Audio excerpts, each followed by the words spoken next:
Here's how you can set the Gboard keyboard as your default keyboard if you just recently installed the Gboard keyboard on your Android phone or Samsung phone.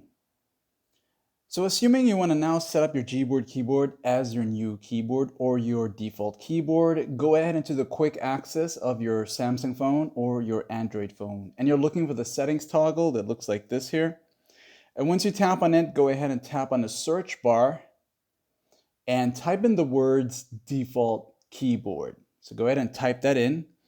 And as you do that, for most Android phones and Samsung phone, you'll see where it has the keyboard list and default. You want to go ahead and tap on that one time. This is now going to show you all the different keyboard lists. It's going to flash for you here. So once you go into that, it's going to take you here. And you got all these here. So the first thing you want to do, most likely you'll need to turn on the Gboard keyboard if you haven't done so yet. So you're going to go down the list and look for it, and you'll see it here. And you want to go ahead and turn that on. This is going to enable the keyboard itself.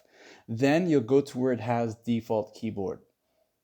And for most Android phones, once you tap on that, it'll show the choose input method, and you'll just look for Gboard. And once you do that, you will now have Gboard as your default keyboard. And to test it out, just go into anything that will allow you to use your keyboard, and you're going to see that Gboard keyboard pop up like this here, like and sub.